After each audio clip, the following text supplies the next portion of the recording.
तो नमस्कार, जय हिंद। स्वागत है आप सभी का आपके अपने YouTube चैनल पर, जिसका नाम है उत्कर्ष विजन गोविंद सिंह। प्यारे दोस्तों, जैसा कि आप देख पा रहे हैं, आज मैं आपके लिए लेके आया हूँ बड़ा ही इंपॉर्टेंट टॉपिक, जो सीधे तौर पे इंडियन ज्योग्राफी या इंडियन इकोनॉमी दोनों ही टॉपिक में काफी इंपॉर्टेंट पड़ता है। भारत की प्रमुख कृषि क्रांतियों पे आधारित आज बड़ा ही इंपॉर्टेंट टॉपिक में लेके आया हूँ। और इस टॉपिक में दोस्तों मैं बहुत सारी कृषि क्रांतियों से रिलेटेड जानकारी आज मैं देने जा रहा हूँ। तो निश्चित रूप से आप कॉपी पेन लेके तैयार हो जाइए, और आज का वीडियो आपके एग्जाम के लिए बहुत ज्यादा इंपॉर्टेंट होने वाला है। तो दोस्तों, आज सबसे पहले हम बात करना चाहेंगे, नंबर 1 पे है हरित क्रांति। और जब बात हरित क्रांति की दोस्तों करते हैं, तो बड़ी ही इंपॉर्टेंट क्रांति, एक ऐसी क्रांति, इस क्रांति के दम पे ही आज भारत पूरी दुनिया में खाद्यान्न के क्षेत्र में प्यारे दोस्तों बहुत ही ज्यादा एक प्रभावी डंका उसने बजा दिया है। आपको जान के दोस्तों हैरानी होगी, अगर हम हरित क्रांति विषय को करंट से जोड़ने की तैयारी करें, दोस्तों आपको जान के हैरानी होगी कि अंतरराष्ट्रीय मुद्रा कोष माने इंटरनेशनल मॉनेटरी फंड ने हाल ही में भारत से यह आह्वान किया है कि वह वर्ल्ड लेवल पे जो है खाद्यान्न की सप्लाई करे, पूर्ति करे। तो दोस्तों बहुत बड़ी बात है भारत का कद बड़ा होने की बात। तो चलिए शुरू करते हैं भारत में हरित क्रांति के विषय में।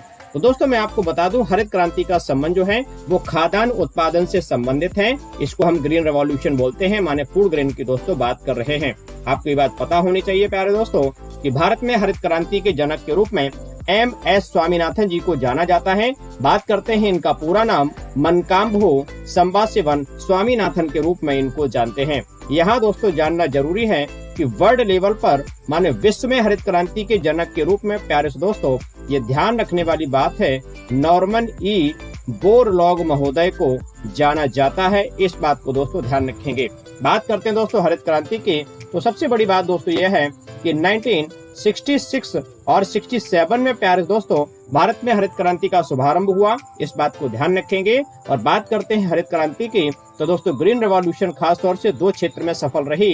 पहला तो है आपका कौन सा, सोचिए, पहला गेहूं के क्षेत्र में प्यारे दोस्तों, और दूसरा चावल के क्षेत्र में सफल रही। बात करते हैं गेहूं की, तो प्यारे भैया ये सबसे इम्पोर्टेंट बात बताना चाह रहा हूँ कि गेहूं की जो है हाइब्रिड प्रजातियां प्रयोग की गई थी। और बात हाइब्रिड प्रजातियों की करें तो लार्मा रोजो, कौन सा, लार्मा रोजो, और प्यारे से दोस्तों सोनोरा 64 नामक हाइब्रिड प्रजातियों का प्रयोग किया गया था हरित क्रांति के दौरान। बात करते हैं हाइब्रिड की, तो H/B पूछा जाता है। H/B का मतलब क्या है प्यारे दोस्तों, तो H/B का मतलब है हाई यील्डिंग वेराइटीज, माने अधिक उन्नत किस्म की फसलों का दोस्तों प्रयोग किया गया था भारत में हरित क्रांति के दौरान। यहाँ पर दोस्तों बताना जरूरी है कि बात अगर हरित क्रांति की करें तो सबसे ज्यादा सफल रही थी पंजाब, इसके बाद हरियाणा, इसके बाद दोस्तों जो है राजस्थान का श्री गंगानगर जो क्षेत्र है। इसके अलावा अगर हम वेस्टर्न यूपी की बात करें, माने पश्चिमी उत्तर प्रदेश में दोस्तों ये हरित क्रांति सबसे ज्यादा सफल रही। इस बात को रखना है ध्यान। हालांकि दोस्तों यहाँ जानना जरूरी है कि भारत में हरित क्रांति का जो है नकारात्मक प्रभाव देखने को मिला था आपका किसमें दोस्तों, मोटे अनाज के क्षेत्र में, और जो आपका चना मटर सेम जो दलहन आदि होता है उसके उत्पादन में प्यारे दोस्तों इसका नकारात्मक प्रभाव देखने को मिला। इस बात को ध्यान में रखेंगे। बात कर रहे हैं हरित क्रांति की, ठीक है दोस्तों। तो बढ़ते हैं आगे। अगला दोस्तों आप टर्म देख पा रहे हैं, अगली क्रांति है वो है प्रोटीन क्रांति।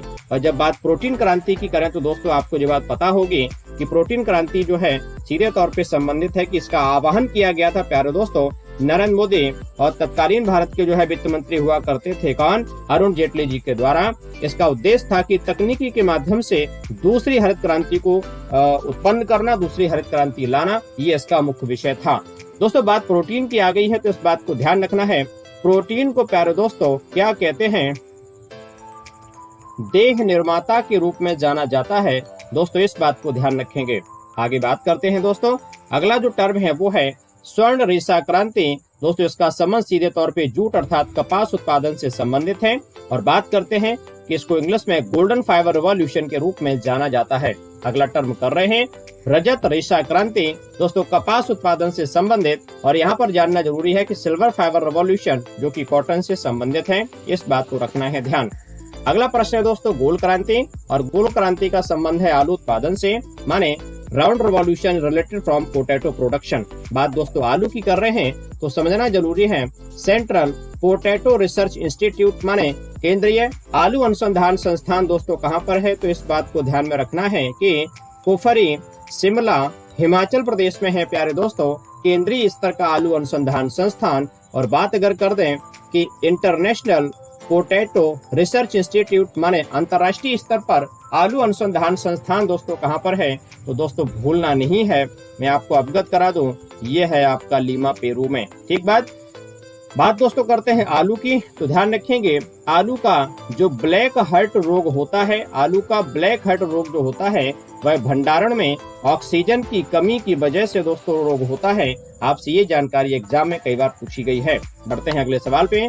दोस्तों पीली क्रांति का जो विषय है वह तिलहन उत्पादन से संबंधित है। आपको पता है जितने भी ऑयल सीड होते हैं उन सब से संबंधित है, जैसे सरसों जो है और सरसों के अलावा जो है तिल है, इन सब चीजों से प्रोडक्शन से सूरजमुखी का आदि है, ये सारे तिलहन उत्पादन से संबंधित है।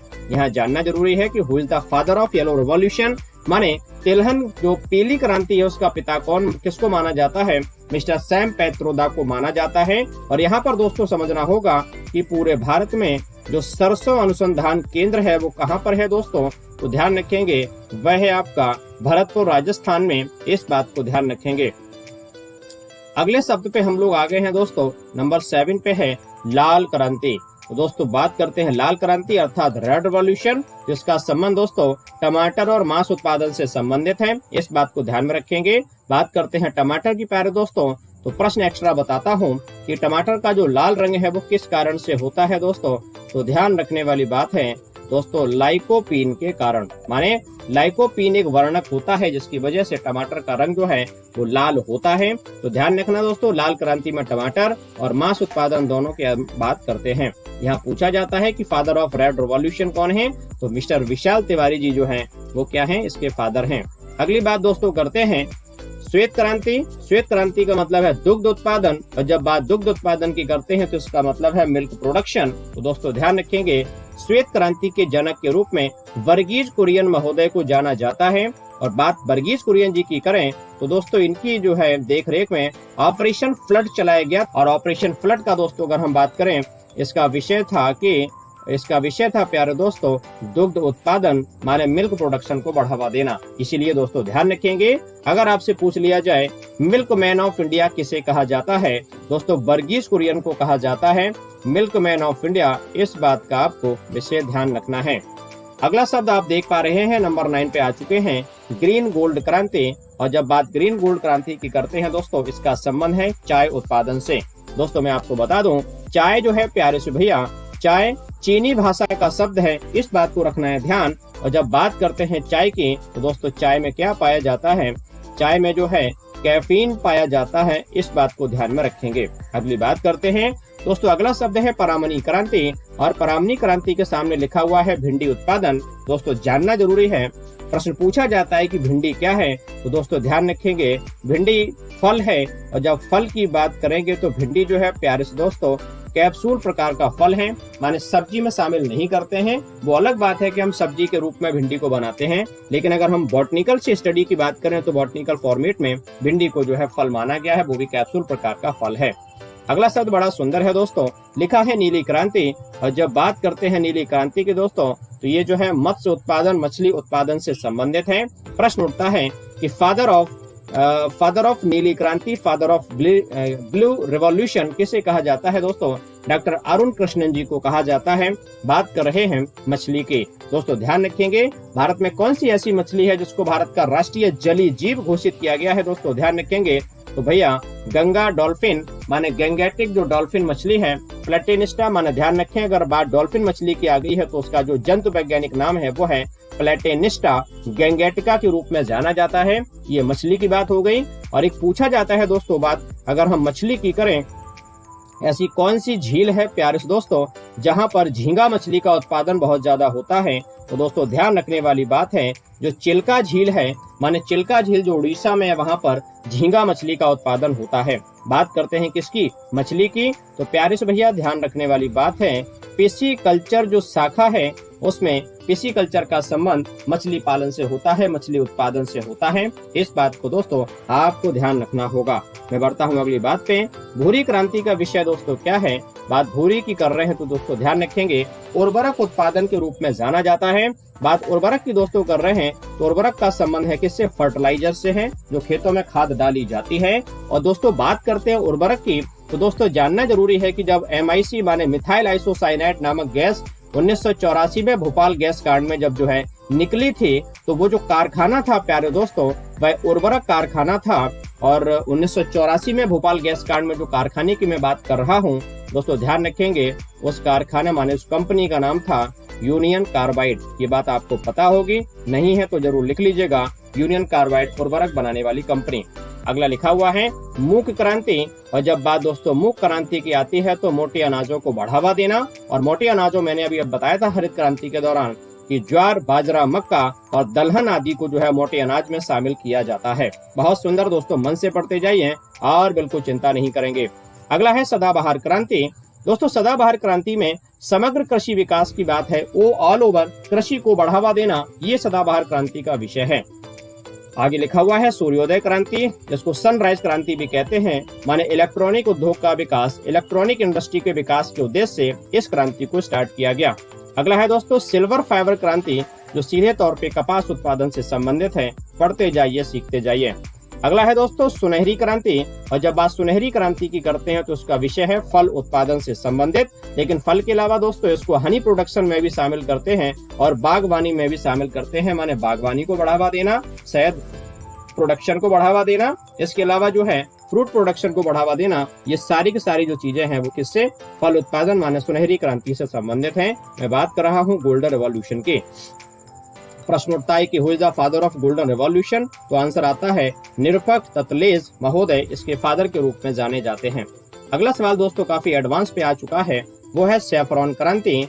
और सैफरॉन का दोस्तों मतलब अंग्रेजी का शब्द है और हिंदी में कहते हैं केसर, अर्थात केसर उत्पादन से संबंधित है। दोस्तों ध्यान रखेंगे, सवाल पूछा जाता है केसर की क्यारी किसे कहते हैं? तो दोस्तों ध्यान रखेंगे जम्मू कश्मीर को कहते हैं केसर की क्यारी। और जब बात करते हैं केसर की तो दोस्तों केसर में जो खाने योग्य भाग है प्यारे से दोस्तों उसको कहते हैं वर्तिकाग्र। और जब बात वर्तिकाग्र की करते हैं तो दोस्तों बहुत सुंदर जानकारी दे रहा हूँ, अंग्रेजी में कहते हैं स्टिग्मा, इस बात को ध्यान में रखेंगे। बहुत सुंदर। और यहीं पर मैं आपको बता दूं दोस्तों, केसर अनुसंधान संस्थान, राष्ट्रीय स्तर का केसर अनुसंधान संस्थान कहाँ पर है दोस्तों?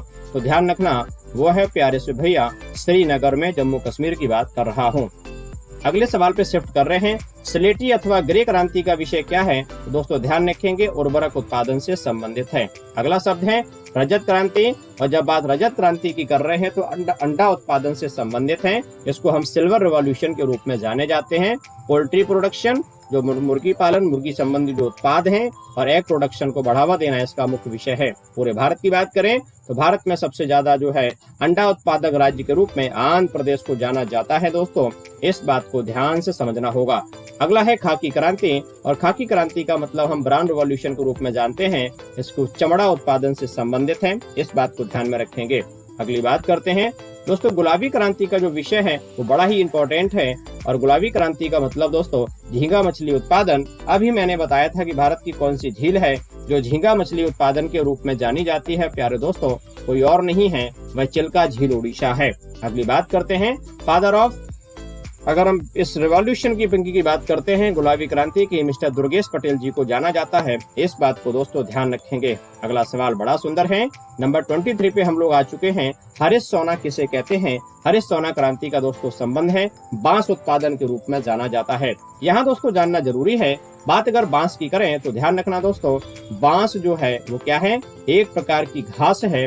ये आपसे एग्जाम में कई बार पूछा गया है। दोस्तों मैं आपको बता दूं, यदि आप सामान्य अध्ययन की आसान जानकारी वेबसाइट के रूप में चाहते हैं तो मैंने आप लोगों के लिए ब्लॉग बनाया है, माने utkarshvision.blogspot.com पे जाकर के आप सामान्य अध्ययन की बहुत सारी जानकारी आसान भाषा में प्राप्त कर सकते हैं। इसका लिंक डिस्क्रिप्शन में मैंने दे दिया है, आप आसानी से जाकर के पहुंच जाएंगे। अगला है दोस्तों बादामी क्रांति। और बादामी क्रांति का जो विषय है वो है मसाला उत्पादन। और दोस्तों आपको पता है भारत का जो मसाला राज्य है वो कौन सा है? केरल के रूप में जाना जाता है। और बात केरल की करेंगे दोस्तों, ध्यान रखेंगे यहाँ पर पाई जाती हैं कौन सी? इलायची की पहाड़ियाँ। और बात इलायची की पहाड़ियों की करें तो इलायची को दोस्तों हम लोग कहते हैं क्या? अंग्रेजी में कहते हैं कार्डामम। तो ध्यान रखेंगे कार्डामम हिल्स माने कार्डामम पहाड़ियाँ कहाँ पाई जाती हैं? माने इलायची की पहाड़ियां कहाँ पाई जाती हैं? केरल में पाई जाती हैं।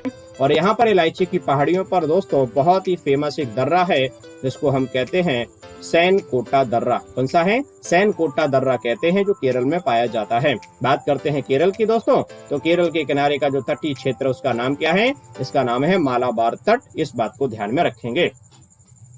अगले प्रश्न पे आ रहे हैं, खाद्य श्रृंखला क्रांति का क्या है? तो 2020 तक भारतीय कृषकों की आमदनी को दोगुना करना, कृषि क्षेत्र को बढ़ावा देना, इसका दोस्तों महत्वपूर्ण उद्देश्य है। अगली बात एनएच क्रांति। जब बात एनएच का मतलब है दोस्तों नेशनल हाईवे माने राष्ट्रीय राजमार्ग क्रांति का विषय है स्वर्णिम चतुर्भुज योजना। और जब बात स्वर्णिम चतुर्भुज योजना की करते हैं दोस्तों, तो ये रहा भारत इस प्रकार से, और यहाँ पर ये जो है इनको आपस में जोड़ने की योजना है। माने ये रहा आपका दिल्ली, ये रहा कोलकाता, ये रहा चेन्नई, ये रहा मुंबई, ये ऑलरेडी जोड़े जा चुके हैं। माने स्वर्णिम चतुर्भुज योजना से संबंधित हैं, जो प्रधानमंत्री अटल जी के समय में प्रारंभ हुई थी। इस बात को दोस्तों ध्यान रखना है, यहाँ जानना जरूरी है। एक संगठन है जो 1988 में बना था, और उस संगठन को हम कहते हैं NHAI। बात NHAI की करें दोस्तों, तो national highway authority of India माने राष्ट्रीय राजमार्ग, भारतीय राष्ट्रीय राजमार्ग प्राधिकरण के रूप में जानते हैं। मुख्यालय कहाँ पर है दोस्तों? मुख्यालय है नई दिल्ली में, बना था 1988 में। NHAI जो है वह राष्ट्रीय राजमार्गों के रख रखाव का काम करता है दोस्तों, इस बात को ध्यान रखेंगे। अगली बात करते हैं, अमृत क्रांति का विषय क्या है? तो दोस्तों नदी जोड़ो परियोजना से संबंधित है, अटल जी के समय प्रारंभ हुआ था। नदियों को आपस में जोड़ने के उद्देश्य से अमृत क्रांति विषय जो है अस्तित्व में आया था। अगली बात करते हैं, इंद्रधनुषी क्रांति का विषय क्या है? तो दोस्तों इंद्रधनुषी क्रांति का विषय है कि जो है सभी क्रांतियों पर निगरानी, माने उनको आपस में सभी पे गौर करना, ध्यान देना। नीली क्रांति, लाल क्रांति, हरित क्रांति, पीली क्रांति, गुलाबी क्रांति, भूरी और धूसर, अन्य सभी क्रांतियों को मिलाकर उनको बढ़ावा देना। और जो है 2000 में नई कृषि नीति को लागू कर दिया गया और इसको इंद्रधनुषी क्रांति नाम दिया गया। तो दोस्तों ध्यान देने वाली बात है कि एग्रीकल्चर जो सेक्टर उसको बढ़ावा देने से संबंधित है। अगला लिखा है दोस्तों स्लेटी क्रांति। स्लेटी क्रांति का सीधा संबंध है सीमेंट उत्पादन को बढ़ावा देना, क्योंकि आपको पता है कि इंफ्रास्ट्रक्चर निर्माण भारत में बड़ी तेजी से हो रहा है और इंफ्रास्ट्रक्चर में सीमेंट का बहुत बड़ा दोस्तों रोल होता है।